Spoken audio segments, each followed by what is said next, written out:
Olá, pessoal, tudo bem? Bem, então vamos dar continuidade aqui aos nossos estudos, né, desse livro Terapia dos Esquemas, não é esse laranja aqui, que a gente, né, está estudando aí esse livro. Eu vou deixar ele aqui do lado, porque eu vou compartilhar a tela aqui com vocês, para a gente lendo junto, tá? Então, se você caiu nesse vídeo aqui agora, a gente está fazendo a leitura coletiva do capítulo 1, e a gente está dividindo aí por partes, porque esse capítulo aí ele é bem extenso, não é? Então, como forma da gente indo com calma, né, e aprofundando aí em cada conceito que o autor traz, é por isso que a gente está dividindo em partes, tá bom? Bem, então, ó, agora eu vou compartilhar, como sempre eu faço, né, a tela aí com você, para você me acompanhando aí nesta leitura, tá bom? Então, vamos lá, ó. Acho que já vai começar a aparecer aí para você. Tá, a gente parou, ó, nesse tópico aqui, ó, estilos e respostas de enfrentamento desadaptativas. Tá, vamos lá. Deixa eu ver aqui na tela com vocês se já está aparecendo. Meu computador está um pouco lento. Deixa eu ver se já vai aparecer. Eu acho que já vai começar a aparecer aí.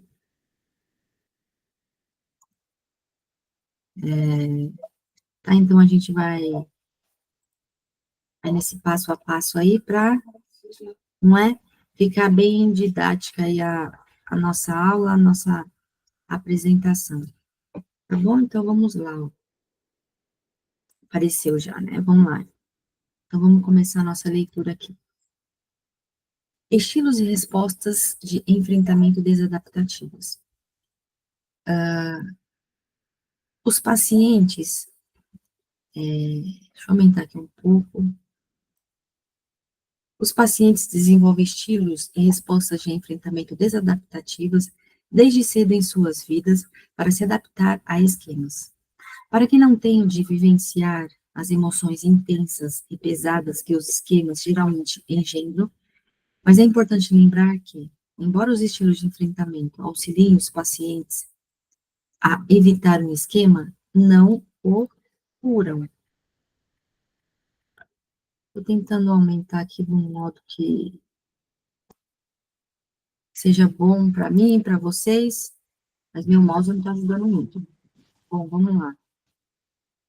Dessa forma, todos os estilos de enfrentamento desadaptativos ainda servem como elemento no processo de perpetuação do esquema.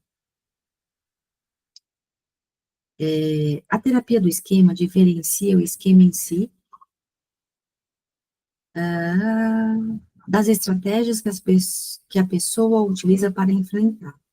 Sendo assim, em nosso modelo, o esquema em si contém memórias, emoções, sensações corporais e cognições, mas não as respostas comportamentais do indivíduo. O comportamento não é parte do esquema, e sim parte da resposta de enfrentamento. O esquema provoca o comportamento. Deixa eu vir aqui na tela para ver se estamos juntos, estamos, né? Legal. Vamos lá, deixa eu só colocar a tela aqui junto para eu ir com vocês, porque às vezes, quando eu estou gravando a aula, às vezes a gravação para e eu acabo nem percebendo. Vamos lá, provoca o comportamento. Embora a maior parte das respostas de enfrentamento seja comportamental, os pacientes também enfrentam o esquema por meio de estratégias cognitivas e emotivas. Quer o estilo de enfrentamento se manifeste por meio de cognição, sentimento ou comportamento. Não consiste parte do esquema em si. Diferenciamos esquemas de estilos de enfrentamento porque cada paciente usa diferentes estilos em situações diversas, em etapas distintas de sua vida, para enfrentar o mesmo esquema. Portanto, os estilos de enfrentamento para um determinado esquema não necessariamente permanecem estáveis para uma pessoa com o passar do tempo, ao contrário do esquema em si. Além disso, diferentes pacientes usam comportamentos muito variáveis. até mesmo opostos, para enfrentar o mesmo esquema. Por exemplo, considere 3 pacientes que, em geral, enfrentam seus esquemas de defectividade por meio de mecanismos diferentes. Embora todos os 3 sintam-se fracassados, um busca parceiros e amigos críticos, outro evita aproximar-se de quem quer que seja, e o terceiro adota uma atitude crítica e superior em relação às outras pessoas. Portanto, o comportamento de enfrentamento não é intrínseco ao esquema. Interessante, muito interessante. Bem, continuando. 3 estilos de enfrentamento desadaptativos. Todos os organismos possuem 3 respostas básicas à ameaça: lutar, fugir ou paralisar-se. Elas correspondem aos 3 estilos de enfrentamento: hipercompensação, evitação e resignação. Só fechar a porta aqui, porque a minha cachorrinha entra e faz uma bagunça aqui. Bem, vamos lá. Em termos muito amplos, a luta é hipercompensação, a fuga, evitação e a paralisia, a resignação. No contexto da infância, o esquema desadaptativo remoto representa a presença de uma ameaça. Então, ó, esquema aqui, ó, desadaptativo remoto, quando ele fala remoto, tá, ó, é porque começa lá na infância, tá? E apresenta uma ameaça, olha aí, na vida adulta, hein? A ameaça é uma frustração de algumas das necessidades emocionais fundamentais da criança, que no caso seria vínculo seguro, autonomia, liberdade de expressão, espontaneidade de lazer ou limites realistas. A ameaça também pode incluir o medo das intensas emoções que o esquema ativa. Olha aí.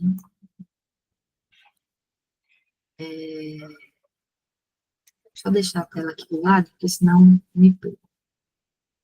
A ameaça também pode incluir o medo das intensas emoções que o esquema ativa.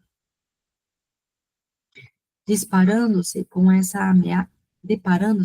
ameaça, a criança pode reagir por meio de alguma combinação dessas 3 respostas de enfrentamento: resignar-se, evitar ou hipercompensar. Esses estilos de enfrentamento, eu não sei se vocês percebem, né, nos pacientes, não sei se você também já atende mais, né, se caso você atende, né, ou quem vai atender, de repente pode, né, ir pegando esse conteúdo agora, que é o estilo de enfrentamento é onde estão os padrões, né, porque diante de uma ameaça, qual é a resposta que a pessoa sempre adota, né, digamos assim?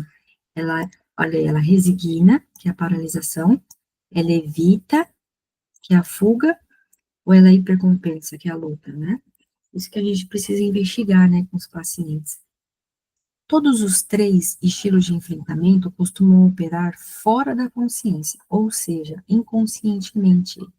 Olha isso, hein? Inconsciente, são respostas inconscientes, por isso que elas são automáticas, né?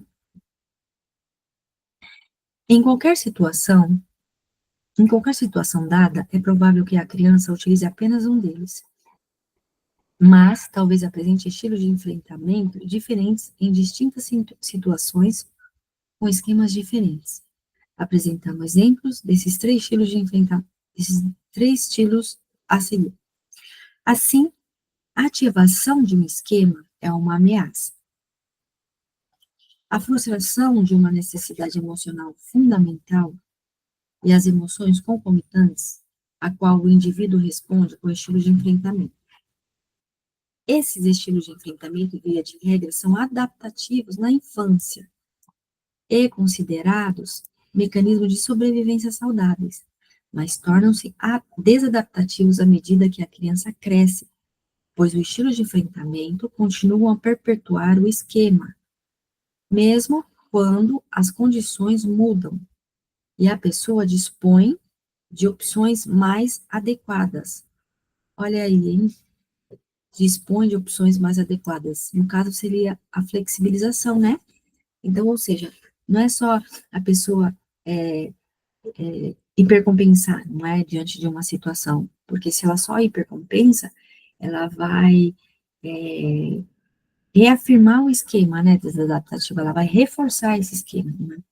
Então, se a pessoa flexibiliza, por exemplo, se antes ela tinha uma resposta de hipercompensação, e ela começa a ter um estilo de enfrentamento, de evitação, pode ser que, de repente, ela comece a mudar esse esquema, não mudar esse esquema, mas ela começa a lidar de uma maneira mais, de interpretar com menos ameaça, né?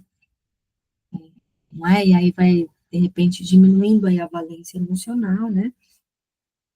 E aí, consequentemente, aprendendo a lidar de uma maneira mais saudável com esse esquema quando ele ativa, né? De repente.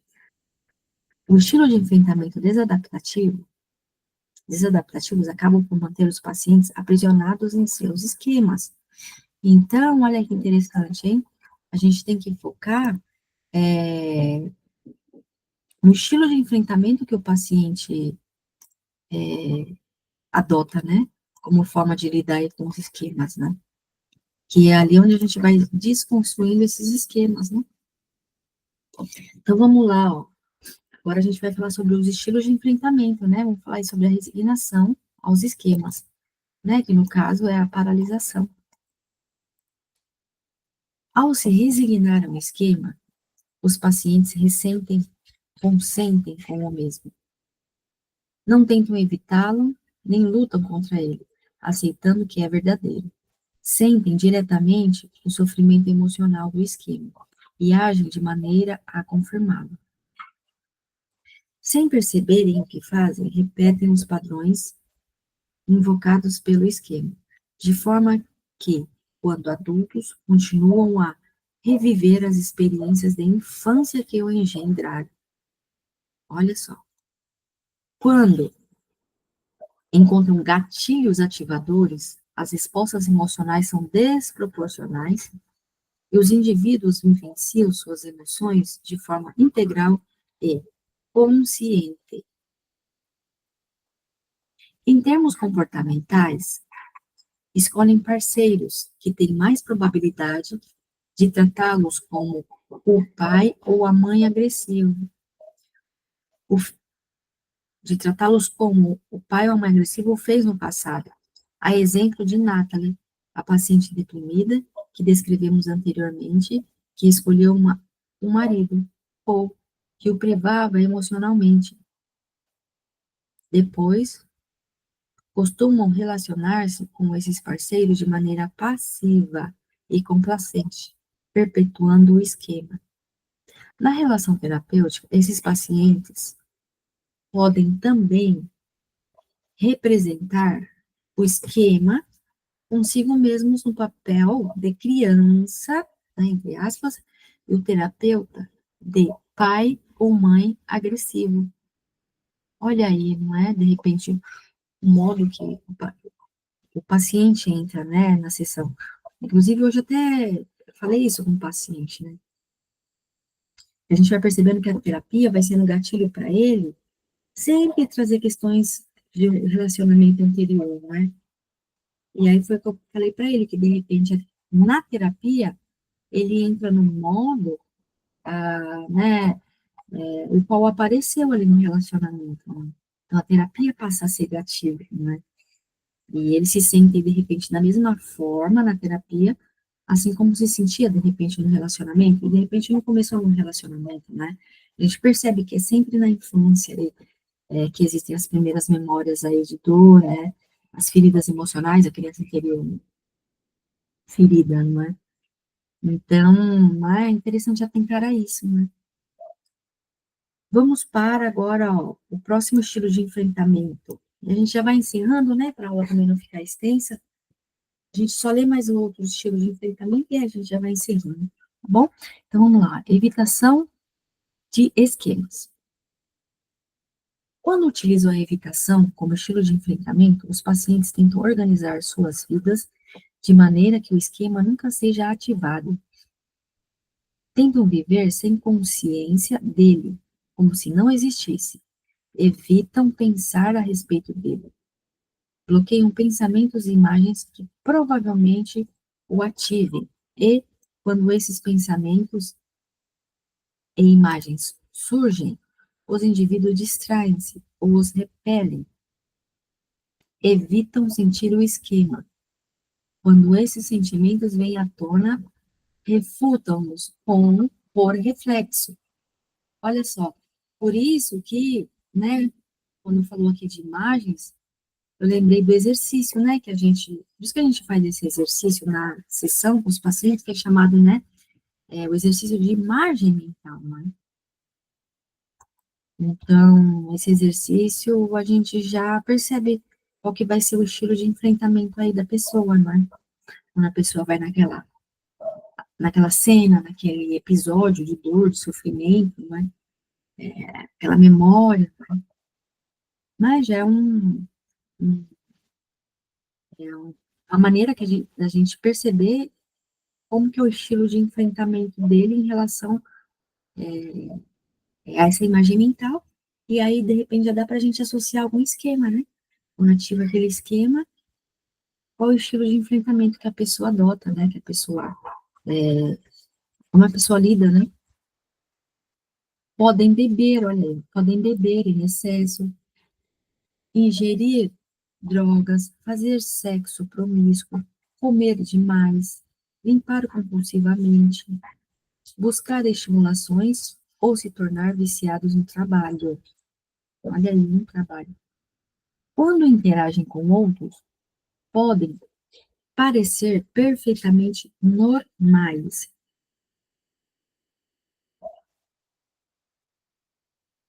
Ah, costumam evitar situações que ativem o esquema, como relacionamentos íntimos ou desafios profissionais.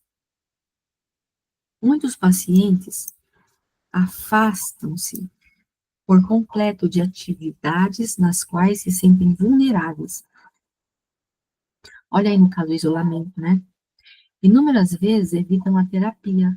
Por exemplo, podem esquecer-se de realizar tarefas de casa, deixar de expressar sentimentos, levantar apenas questões superficiais, chegar atrasados às sessões ou encerrar o tratamento prematuramente.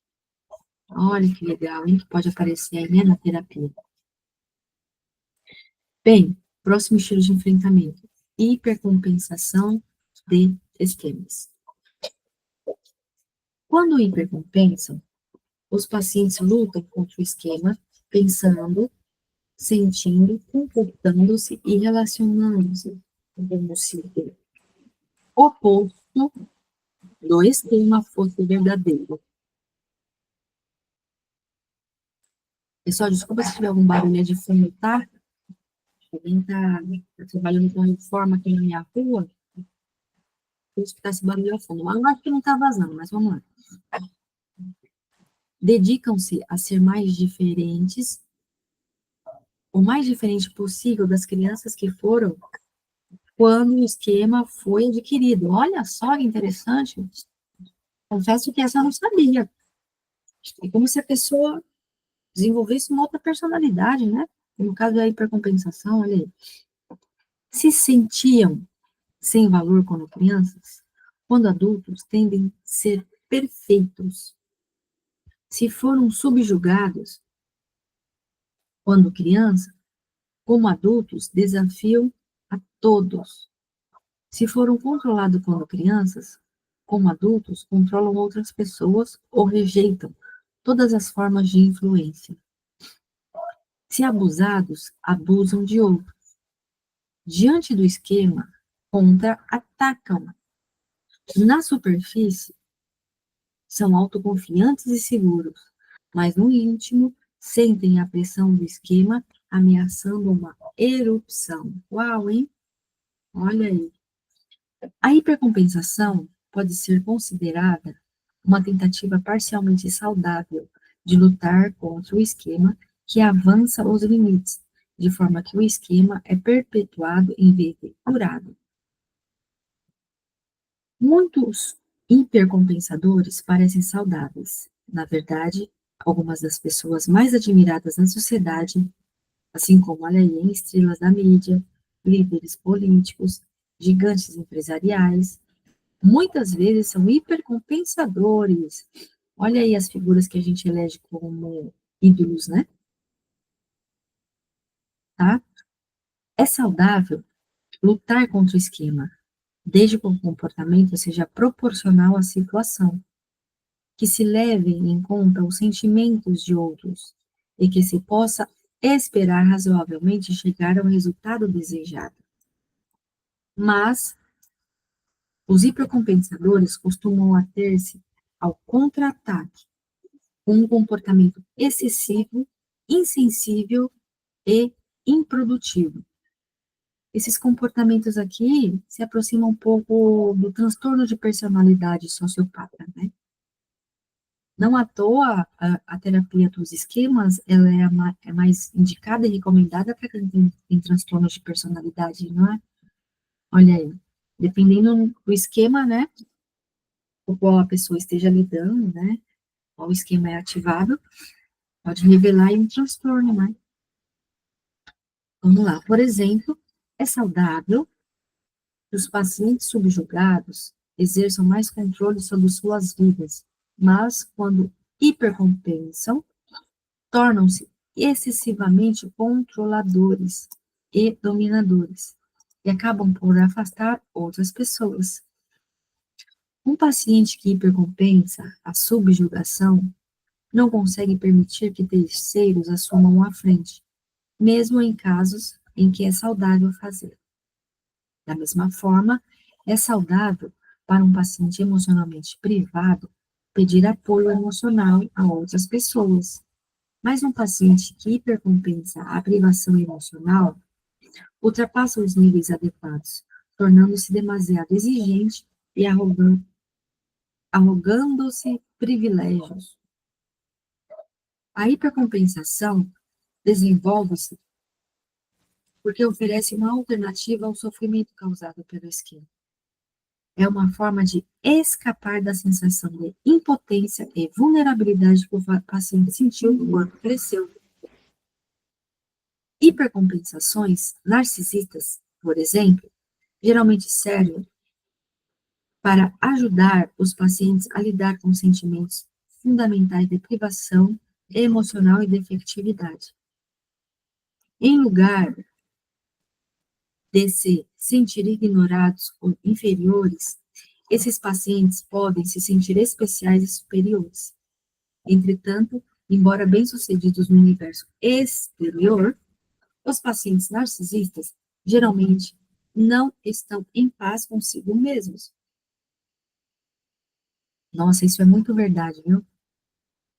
Eu tenho um paciente aí que se aproxima aí, né, de um diagnóstico de narcisista. É exatamente isso. Lá fora ele mostra uma persona, tá? Coloca uma máscara, mas aqui na terapia a gente sabe o quão difícil é sustentar essa máscara lá fora, né? Na terapia ele se vulnerabiliza mais, não é? E é exatamente isso, ó. Não estão em paz consigo mesmo. Sua hipercompensação os isola e acaba por lhe trazer infelicidade. Eles continuam a hipercompensar, não importando o quanto isso afaste outras pessoas. E assim, perdem a capacidade de se conectar profundamente com outros indivíduos. Estão tão envolvidos em parecer perfeitos que descuidam da intimidade verdadeira. Mas, mais além, não importa o quanto tentem ser perfeitos, acabarão falhando em algo, mais cedo ou mais tarde, e raramente sabem como lidar com a derrota de forma construtiva. São incapazes de assumir responsabilidades por seus fracassos ou de reconhecer suas limitações, e, portanto, têm dificuldade de aprender com os próprios erros. Quando experimento reveses suficientemente significativos, sua capacidade de hipercompensar vem abaixo, e eles, muitas vezes, descompensam, tornando-se clinicamente deprimidos. Quando a hipercompensação não funciona, os esquemas por trás dela se reafirmam como uma enorme força emocional. Levantamos a hipótese de que o temperamento é um dos principais fatores para determinar por que os indivíduos desenvolvem determinados estilos de enfrentamento em vez de outros. Na verdade, o temperamento provavelmente cumpre um papel maior na determinação dos estilos dos pacientes do que na determinação de seus esquemas. Indivíduos com temperamento passivo, por exemplo, provavelmente têm mais chances de se render ou evitar, ao passo que os que têm temperamento agressivos apresentam mais chances de compensar. Olha, que interessante, não tinha pensado e nem imaginado a partir dessa perspectiva. Pacientes passivos têm mais tendência a evitar. Pacientes que são mais agressivos têm mais tendência a hipercompensar. Outro fator que explica por que os pacientes adotam um determinado estilo de enfrentamento é a internalização seletiva ou modelação. As crianças podem modelar seu comportamento de enfrentamento a partir de um dos pais com o qual se identificam. Aprofundaremos o estilo de enfrentamento capítulo 5. Tá? Bem, então, ó, deixa eu ler só mais esse trecho aqui, ó. Respostas de enfrentamento.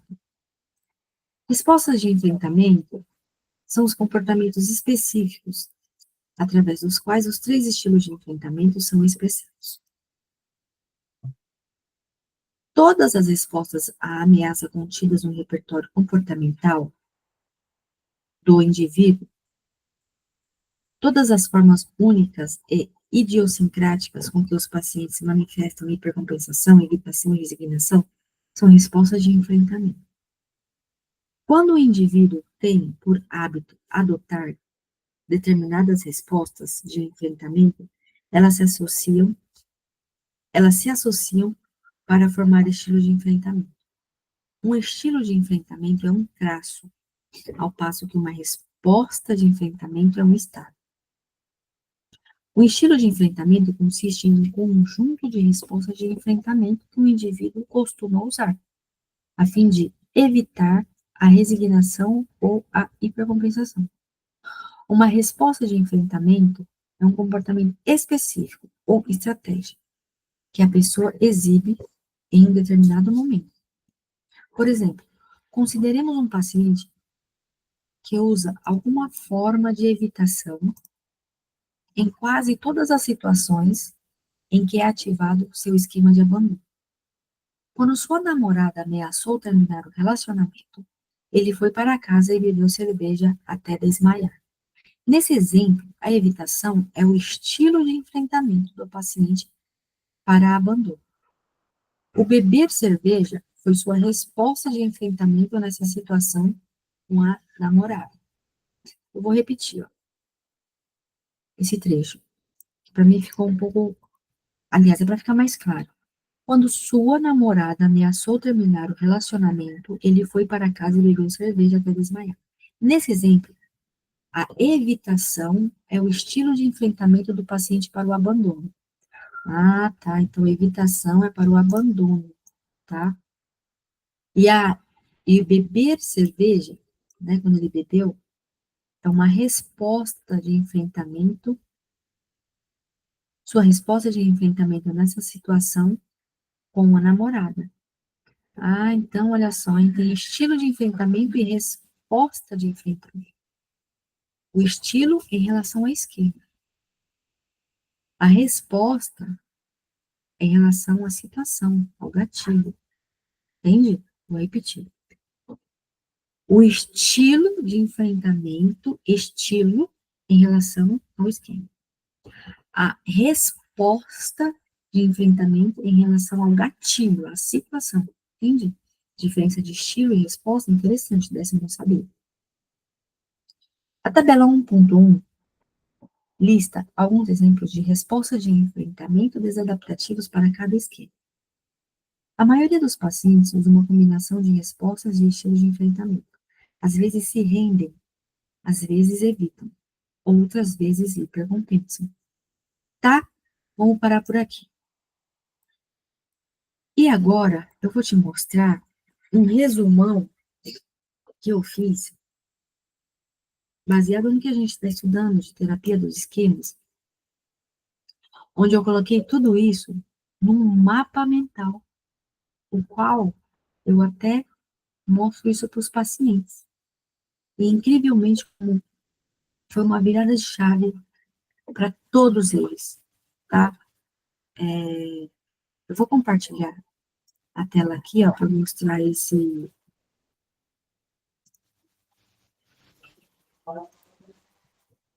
esse mapa mental, tá? Inclusive, se você depois quiser esse material, eu vou deixar abaixo desse vídeo aqui, vamos ver se vai dar certo, tá? Porque precisa do arquivo para baixar, entende? Então, ao invés de eu deixar aqui no comentário, porque não vai dar certo, pode me pedir, tá?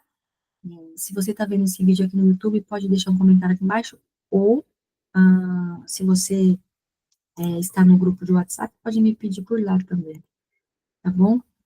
Então, ó, vamos lá. Aqui, ó. Tô trocando a tela que eu vou te mostrar aí o mapa mental. Olha aí, ó. Que nem uma paciente disse que parece um monstro isso. Isso aqui, porque vai crescendo, né? Por que que vai crescendo? Ó, porque aqui já estão abertos tópicos, tá? Mas, quando eu vou explicar para os pacientes, eu mostro assim, ó. Tá? Onde eu falo, ó, deixa eu aumentar que tá muito pequeno, né? Ó, terapia dos esquemas, origem, esquemas e modos. E aí eu vou colocando assim, ó, em tópico, de maneira didática, entende? Porque é muita informação, né? E aí eu coloco assim, ó, origem dos esquemas desadaptativos. E aí eu abro esse tópico, ó. Vem da onde? Experiências da infância, estilos parentais, relacionamento com os pares, tá? E eventos traumáticos, tá? E aí, ó, eu vou explicando passo a passo, ó.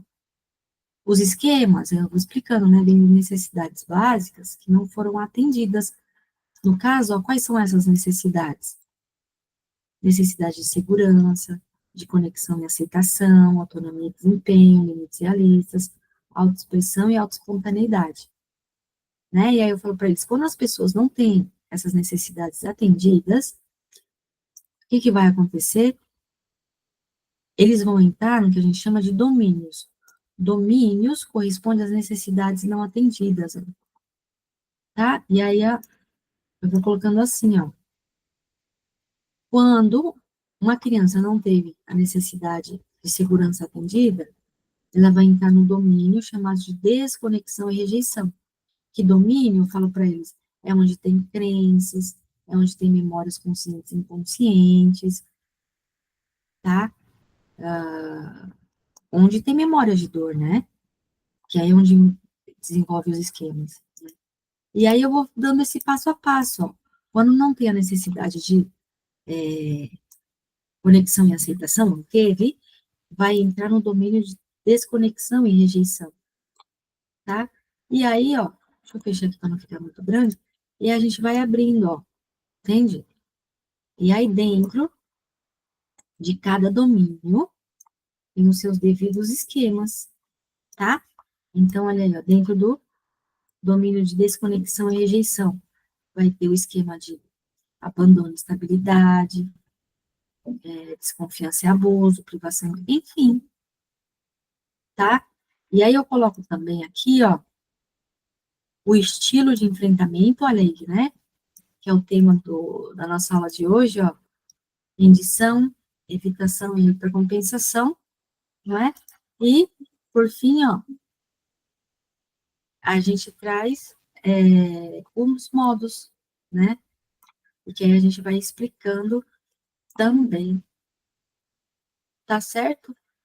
Bem, então é isso, tá bom? Vou compartilhar aqui com você para ficar mais didática, né? Os conceitos, né? Os conteúdos da terapia do esquema, porque, assim, são muitas informações, né? Muitas informações, e é isso, para ficar de maneira mais didática, e aí por isso que a gente vai, né, colocando aqui nesse mapa mental. Não é? E é isso, né? A importância. Deixa eu parar aqui a apresentação. A importância, né, desse nosso grupo de estudos, né? Porque meu objetivo é estudar, né? Porque quanto mais a gente vai adquirindo conhecimento, melhor a gente vai ficando enquanto terapeuta, não é verdade? Não é? Então, esse é o meu objetivo, essa é a minha proposta, tá? E para fechar, tá? Vou mostrar para você um projeto e um programa também que eu desenvolvo para terapeutas, para psicólogos que estão aí no seu começo de jornada, tá? E aí a gente desenvolveu esse programa aí para ajudar ainda mais essa caminhada, tá? Eu vou compartilhar a tela aqui também com você, para te mostrar o que seria esse programa. O link desse site, esse aqui é um site meu que vai aparecer aí para você, é um site, tem todas as informações, tá aí abaixo do vídeo, tá bom? Mas eu já vou no tópico principal, porque é ali onde muitas pessoas têm dúvida. Peraí que o meu computador está um pouco lento, eu acho que já vai começar a aparecer aí. Apareceu, pronto, ó. Tá, ó, Clube do Psicoterapeuta, tá? Esse é o programa aí que a gente desenvolveu, tá bom? E aí, o que que ele tem, ó? Eu já vou lá nos planos, tá? Tem depoimento aí das pessoas, tá? Lá vocês vão ver. E eu já vou pro plano, ó. Tá? A gente desenvolveu ele em 3 planos, ó. Essencial, avançado e o prêmio, tá? O plano essencial é um plano trimestral, que sai aproximadamente R$ 39 por mês, vai te dar direito a aulas que estão lá, tá? Já tem mais de 50 aulas lá postadas. Vai te dar direito às aulas gravadas, tá? Tem todas essas aulas aqui lá, tá bom? Depois você lê lá no site com calma. O plano avançado te dá direito, é um plano também trimestral, tá? Um valor de 156 aproximadamente por mês.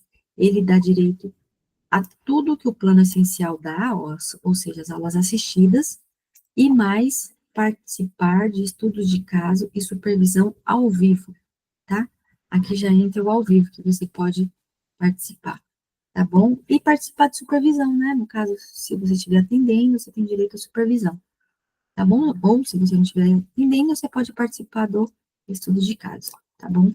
E, por fim, o último plano, que é o prêmio.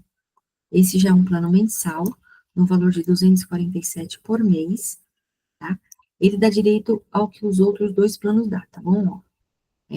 As aulas gravadas, supervisão e estudos de caso, tá? Ao vivo, e mais encaminhamentos de pacientes aí, também que a gente vai fazendo, tá? De acordo com os pacientes que vão chegando aí, toda semana chega paciente para mim, tá? E como a minha agenda tá cheia, a gente vai encaminhando aí esse grupo de psicólogos que faz parte desse programa. Tá bom? Então, assim, se você quiser participar, é só clicar nesse link aqui, ó, tá? Clique aqui que já cai no plano que se adequar mais para você neste momento da sua caminhada. Tá bom? Bem, então é isso, eu vou ficando por aqui. Espero que essa aula possa ter contribuído aí de alguma forma na sua caminhada como terapeuta, sua jornada aí da terapia dos esquemas, tá bom? E aí a gente se vê na próxima aula, tá bom? Então é isso. Um beijo para você, até mais, tchau, tchau.